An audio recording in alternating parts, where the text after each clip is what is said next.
प्यार से कहना धन नंगार जी। झारखंड और बिहार के इस समागम के ये दूसरे दिवस भी, जहाँ सभी ने एकत्व की बात करी, एक प्यार से खुद को संवार के, खुद प्यार बन के, फिर संसार में प्यार स्वयं ही वो बढ़ता जाए। अपने मन से ये विकारों को दूर करके सिर्फ अच्छाइयों को बसाना है। एक दूसरे के आंसू पोंछने का काम, ना कि आंसू दर्द देने का। अपने जीवन को उस तरह से पूरी तरह का ये पल पल का सदुपयोग किया जाए। हर पल में इस निराकार दातार को शामिल करके एहसास में जिया जाए। जैसे कोई भी चीज़ है, अगर उससे हम परिचित नहीं हैं तो सिर्फ उसकी एक डिस्क्रिप्शन या परिभाषा जान लें तो भी वो चीज़ इतनी समझ नहीं आती। पर जो कोई अगर उस चीज़ को बिल्कुल साक्षात कर दे तो वो पूरी तरह से पता लग जाता है।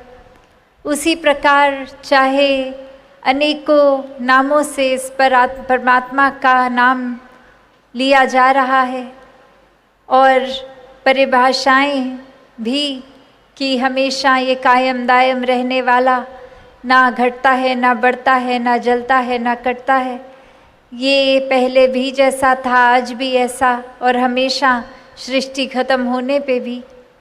पर ये जानते हुए भी हर समय ये परमात्मा किस तरह पल पल में हमारे एक दर्शन रूप हो सके। तो बात यही कि परमात्मा को स्वयं पहले ब्रह्म ज्ञान से जीवन में ये एहसास करना है, देखना है, और ये देखने के बाद ये भक्ति रूप जब होता है तो फिर ये भक्ति किसी लालसा से नहीं, किसी लालच से नहीं होती। इसलिए नहीं परमात्मा का नाम बस लिया जाता कि एक कोई भय है, अगर भक्ति नहीं करेंगे तो जीवन में कोई ना कोई दर्द, कोई नुकसान हो जाएगा। नहीं, फिर तो बस ये इस तरह परमात्मा पे आस्था लगती है कि बस ये प्यार है। परमात्मा ने अगर पूरी सृष्टि में, पूरे ब्रह्मांड में, कण कण में ये प्यार बसा दिया और वही प्यार हम अपने अंदर ले रहे हैं, परमात्मा से प्यार कर रहे हैं, तो और कोई वजह बचती ही नहीं। ये प्रेमा भक्ति का रिश्ता हो जाता है। और सिर्फ वो भक्त और भगवान का ही नहीं, भक्त पूरे संसार से फिर वही रिश्ता बना के रखते हैं कि ये परमात्मा से जहाँ एकत्व भी और प्यार भी, तो फिर वो एकमिक होने वाली अवस्था पूरे संसार के लिए फिर वही भाई कन्हैया वाले भाव कि कोई अपना कोई पराया नहीं। जब उस समय भी एक लड़ाई का मैदान, और उसके बाद वो जब रेस्ट पीरियड शुरू, तो वो नहीं देखा गया कि कौन सी सेना अपनी, कौन सी दूसरे की। जितने भी पीड़ित सभी को मरहम पानी एक देने का भाव भाई कन्हैया का। और उसी प्रकार ये बिना भेदभाव के जीवन जीकर दिखाया। वैसे ही अगर हम अपने जीवन में भी देखें कि जहाँ अगर हर कोई वाकई ही हम परमात्मा का अंश हर एक में देख रहे हैं तो ये नफ़रत नहीं होगी। ये जाति पाति, ये पहनावा, भाषा, रंग, नस्ल, किसी वजह से भी कोई हमसे फ़र्क नहीं लगेगा हमें, क्योंकि हर एक में ही परमात्मा है। फिर ये सेवा भाव ठीक उसी प्रकार हर एक के लिए भी होती जाएगी। एक दूसरे को अगर कोई किसी वजह से किसी से नफ़रत भी कर रहा है तो संत हमेशा उसको यही समझाते आए हैं कि ये अपना ही अक्स सामने वाले में, क्योंकि परमात्मा तो एक बराबर सभी में है, तो कोई छोटा और कोई बड़ा फिर कैसे हो सकता है। अगर संसार में सिर्फ इसलिए ही छोटा और बड़ा बना दिया कि कहीं जन्म लिया और कहीं एक किस तरह की परवरिश हो रही है, तो ये फ़र्क के कारण अगर ऊंच नीच है, तो ये गहराई में अगर सोचा जाए तो ये फ़र्क कहाँ बने। ये कि परमात्मा ने तो पूरी धरती जब बनाई एक बराबर उसमें इंसानों को डाला, और इंसानों ने फिर धरती पे वो एक बॉर्डर बना दिए, एक दायरे बना दिए, और फिर देश अलग अलग बनकर देशों में भी अलग अलग बॉर्डर। तो किस प्रकार ये फ़र्क तो इंसान ने ही डाले हैं। जैसे परमात्मा ने तो सूर्य बना दिया, सूर्य की किरणें हर एक तक एक बराबर ही पहुंचती हैं, वो फ़र्क नहीं करती कि कोई कैसा है कोई कैसा है, या सिर्फ किसी श्रेष्ठ प्रकार के ही इंसान है तो उन्हीं पे किरणें बरसेंगी और किसी पे नहीं। ये परमात्मा ने फ़र्क नहीं किया, इंसानों ने खुद अपने लालच के कारण या नफ़रत के भाव के कारण ये फ़र्क डाल दिए, ये ऊंच नीच बना दिए। वरना तो सभी एक बराबर, एक देखने में ज़रूर फ़र्क हो सकता है, किसी का शक्ल आकार कद काठी भाषा, पर वो कभी भी नफ़रत का कारण नहीं संतों ने समझाया। संतों ने तो हमेशा हर एक की खूबियाँ ही देखने को समझने को बोली, और इसी प्रकार हम अगर हर किसी इंसान की एक भी खूबी पकड़ लेंगे, अपने जीवन में डालने की कोशिश करेंगे, तो आज जहाँ हम खड़े हैं अपने आप को संवारते ही चले जाएंगे आगे। ये भाव नहीं कि वो इंसान तो क्या करता है क्या नहीं, पर अगर हर एक इंसान को नफ़रत के लेंस से नहीं देखेंगे तो परमात्मा स्वरूप ज़रूर उसकी कोई अच्छाई तो सामने आएगी ही। कैसे फिर हम छोटे दायरे में अपने दिमाग को नहीं बांध लेंगे कि ये इंसान तो अपने निजी जीवन में क्या कर रहा है और सबके सामने क्या बन के एक दर्शा रहा है, ये एक्टिंग रूप, ये एक दिखावा रूप। तो बात वही कि अगर हर किसी में हम अच्छाई हर एक में है। अक्सर एक हम ये उदाहरण भी सुनते हैं कि अगर कोई लगातार कुछ बुरे शब्दों का प्रयोग कर ही जा रहा है और सामने अगर कोई संतमति वाले हैं, वो उस पे एक उसके गाली गलौज पे रिएक्ट उस तरह नहीं करते, कुछ आगे से पलट के गलत नहीं बोल देते। ये ऐसा क्यों, ये फ़र्क क्यों संतों के अंदर? उनको भी अगर किसी ने, वरना दुनिया में तो कह देते हैं किसी ने हमें एक सुनाई तो हमने 4 सुना दी, पर संत तो ऐसा नहीं करते। कारण बस यही कि किसी ने अगर कुछ कहा भी तो परमात्मा का एहसास करके एक नियत सिर्फ यही कि अगर किसी ने कुछ चोट पहुंचाने वाले शब्द कहे तो हमें अगर वो चुभे भी, तो अगर हम भी उसको उसी तरह से उसके साथ व्यवहार रखेंगे तो उसको भी तो चोट पहुंचेगी। यदि सिर्फ बदले का भाव रखेंगे कि हमें चोट मिली तो सामने वाले को भी मिले और पता लगे कैसा महसूस होता है, तो हम अपने आप को एक अच्छे इंसान की श्रेणी में ना ही गिने तो अच्छा है। क्योंकि एक चोट पहुंचने पर, वो दर्द महसूस होने पर सिर्फ यही भाव संतों के आता है कि अगर कोई दर्द हमें मिला तो हम ऐसा क्या कर्म करें कि किसी और को ऐसा दर्द ना मिले।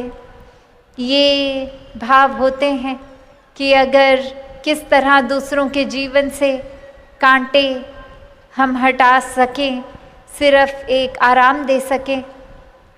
कैसे हमें अगर कुछ अपशब्द बोल रहा है, कोई बुरे शब्द, कठोर शब्द बोल रहा है, तो उसको भी किस तरह प्यार से उसके साथ एक डील किया जाए।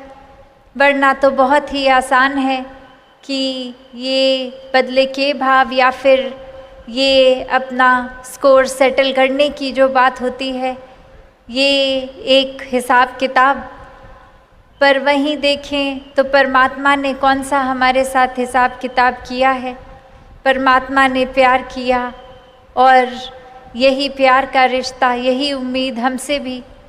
तो अगर हम भी ये गिनने बैठ जाएं तो कहाँ तक गिनेंगे कि इस दातार ने हमें क्या दिया। एक पूरे दिन तो छोड़ें, एक पूरे घंटे में भी अगर सोचें तो परमात्मा ने ये श्वास बख्शे, ये आराम बख्शा, एक शक्ति उस तरह से एक समर्था बख्शी, चाहे शारीरिक रूप हो या वो एक कंफर्ट लेवल घर का, परिवार का, कामकाज का इत्यादि। तो हम अगर सोचें कि हम अगर वापस दे रहे हैं परमात्मा को, तो वो किस हिसाब में हम क्या ही वापस देंगे। तो बस यही भाव मन में रखें कि ये जो परमात्मा ने ये इतने इंसान को भी ये फरिश्ता रूप बनाया है, तो हर एक का वो आदर सत्कार करें।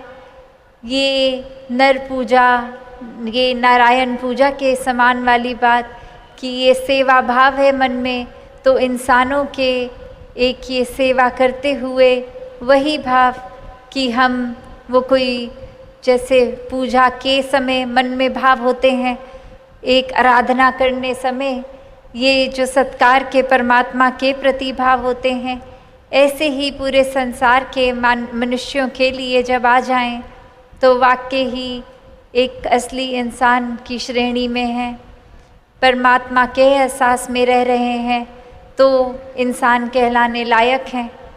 ये इंसानियत अगर रखनी है और हर समय के लिए रखनी है, तो ये रूहान, ये शक्ति, ये दातार, ये निराकार परमात्मा जिस नाम से भी बुलाएं, एक इसके ही रंग में रंगेंगे तो वाकई ही इंसानियत रहेगी। तो कैसे संतों ने चाहे सबको आराम दिया और अपने जीवन में भी बहुत सहज रूप में इंसानियत को आराम के साथ एक अकोमोडेट किया कि जहाँ खुद का जीवन चाहे पीड़ा में भी, दर्द में भी किसी वजह से है, दूसरों को किस तरह से बढ़ चढ़ के एक सेवा भाव से उनके प्रति समर्पित हुआ जाए। ऐसे भाव रखे, ना कि कोई ईर्ष्या रखी कि जिस तरह का हमारा रहना सहना है दूसरे का हमसे बेहतर कैसे है। नहीं, संतों ने तो ये भी शुक्र मनाया कि पड़ोसी आराम में है, और ये भी शुक्र मनाया कि अगर हमारे हिस्से जैसा भी दातार ने दिया और यही हमारे लिए बेहतर है। और ये निरंकार ने तो कभी भी मेहनत करने से मनाही तो की नहीं है। हर एक के अंदर एक अगर इच्छा है, ये एक अपने जीवन को किस तरह और बेहतर जिया जाए, तो वो अगर नीयत सही है तो वो इच्छा भी मुबारक है कि किस तरह अपने सपनों को एक उन पर कायम रहकर उनको हकीकत बनाएं। और संतों ने फिर कभी भी उस तरह का भी जीवन जीने के लिए नहीं कहा कि अगर कोई चीज़ बहुत ज़्यादा हासिल करना चाह रहे हैं और नहीं हो रही तो इतना ही ज़्यादा हताश हो जाएं कि बिल्कुल खुद को अंदर से तोड़ ही लें। नहीं, ये तो यूं भी वाह और त्यों भी वाह वाले भाव कि जो मिला उसमें ही खुश। कुछ करना चाह रहे थे, कोशिश भी करी, फिर भी नहीं मिला तो इसमें ही बेहतरी है। शायद वो चीज़ अगर मिल भी जाती तो हमारे लिए नुकसान का ही कारण बनती, इसलिए परमात्मा ने पहले ही रोक लिया उस चीज़ को हमारे जीवन में आने से। तो भक्तों ने हमेशा से एक आगे हमेशा एक पॉजिटिव होके ही जीना सिखाया है। हर पल में शुक्राना भाव लाने को कहा, वरना शिकायतें करने के लिए तो बहुत ही कारण हैं। कोई चीज़ बिल्कुल ठीक भी हो, जैसे किसी को अगर चांद भी ला के दे देंगे तो वो नुक्स यही निकालेगा कि चांद में भी दाग हैं, उस चीज़ में भी शुक्र नहीं होगा। तो कारण तो कोई भी बन सकता है नाशुक्रा होने का, और गहराई में देखा जाए तो हर एक कारण है शुक्राना भाव होने का, जो अक्सर हम अपने जीवन में परमात्मा के प्रति या संसार के प्रति कितना ही होते हैं। वरना देखा जाए तो ज़्यादा एक शिकवे, ये कंप्लेंट्स ही चलती हैं, ये ठीक नहीं, वो ठीक नहीं, उसको ऐसे नहीं ऐसे होना चाहिए, ये इंसान ने ऐसे कैसे कह दिया, वो ऐसा नहीं ऐसा कहना चाहिए। पर वहीं अगर हम देखें तो अनगिनत कारण हैं कि शुक्र है, जैसा है वैसा तो है, वरना इससे भी बुरा हो सकता था। शुक्र है परमात्मा का। तो हर भाव में शुक्राना हो जब, तो जीवन बहुत ही सहज हो जाता है। वरना हम खुद ही अपनी राह में दीवार बन जाते हैं, खुद ही अपने जीवन को और कठिनाइयों से भर देते हैं। क्योंकि अगर बात वही कि अगर कोई कश्ती में है, पानी में है और तूफान आ रहा है, लहर उसी तरह वो कश्ती में दोनों इंसान को उतना ही हिला डुला रही हैं।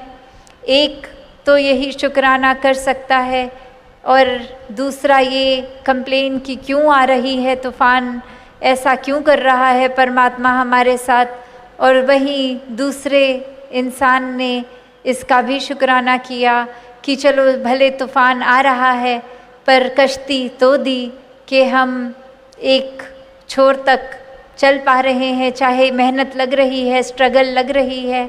शुक्र है कि एक बिल्कुल ही ऐसी हालत नहीं है। तो बात वही कि एक ही सिचुएशन में, एक ही परिस्थिति में दो अलग तरह से एक ये व्यवहार रूप, एक सोच रूप। तो बात वही कि संतों के लिए भी वही परिस्थिति है और जो परमात्मा से बेमुख हैं उनके लिए भी वही परिस्थिति है। फिर भी ये संतोधन जो है, ये शुक्राना भाव, संतोष, ये मन में शीतलता, सहजता जीवन में, ये सिर्फ़ और सिर्फ इस ब्रह्म ज्ञान द्वारा, ये परमात्मा की प्राप्ति, परमात्मा के एहसास द्वारा है। वरना तो फिर संसार वाला ही अगर रूप संतों का होता तो संतों का एक रुतबा जो इतना ऊंचा है वो फिर नहीं होता। वो आम ही जीवन की तरह आते, संसार में जन्म लेते और माया रूप संसार में हर पल किसी न किसी चीज़ में उलझ के, सांसें गवा के एक रुखसत हो जाते। ना वो मोक्ष मुक्ति की बात आती, ना फिर और कोई वो जीते जी एक अपने मन में वो शांति महसूस कर सकते। फिर तो यही आया जाए का ये शरीर रूप या आत्मा का बदलते ही रहना, फिर यही रह जाता। पर कैसे ये एक एहसास ही कि परमात्मा अंग संग है, तो फिर ये जीते जी ही मुक्ति और जीवन के बाद भी ये मुक्ति। फिर ये आत्मा को पता है कि शरीर चाहे एक के बाद एक बदलने पड़े, पर असली एक आइडेंटिटी क्या है, अस्तित्व क्या है, तो ये परमात्मा के साथ इस आत्मा का मिलन जो जीते जी इस मानुष तन में हो। और जब ये हो जाता है, ये प्यार का नाता जुड़ जाता है, फिर तो आनंद ही है।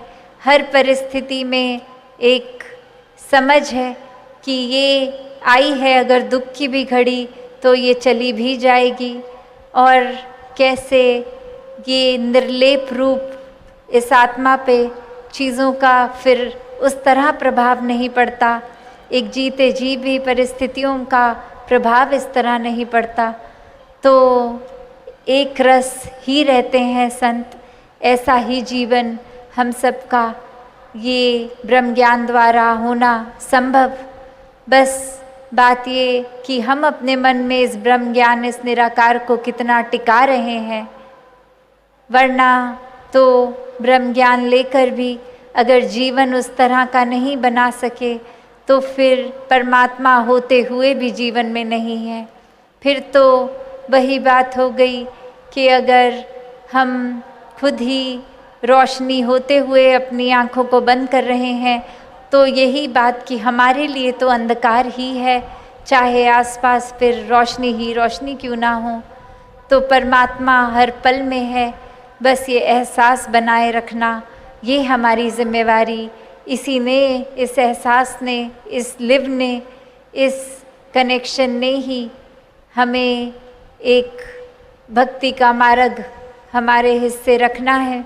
एक शांति, एक करुणा, दया, विशालता, दिल की विशालता, सोच की विशालता, हर एक को अपनाने की ये एक्सेप्टेंस के भाव तभी जीवन में आ सकते हैं। तो यही अरदास हर किसी के हिस्से ये ब्रह्म ज्ञान की दात आए और ये टिके, जीवन अपना ब्रह्म ज्ञान के ऊपर चला के हर समय इस परमात्मा के दर्शन होते ही रहें। ये निराकार रूप भी परमात्मा का, तो फिर भी ये दर्शन करना संभव, क्योंकि ये एहसास है और यही एहसास हर पल हर एक में रहे। सेवा, सुमिरन, सत्संग करते रहें। और जैसे ये समागम में भी ये इतना सुंदर रूप बना, सभी एक साथ मिलके बैठे भी हैं, तो वो भेदभाव मन में नहीं है। ऐसे ही अपने जीवन में हम हर पल में हर एक को वो दिल में अपनी जगह देते रहें, एक दिल से दूसरे दिलों तक पुल बनकर रहें। हर किसी के मन में एक अच्छाई ही खुद भी रखें और सामने वाले को भी दें। तो दातार कृपा करे हर किसी पे। साथ संगत जी प्यार से कहना, धन निरंकार जी।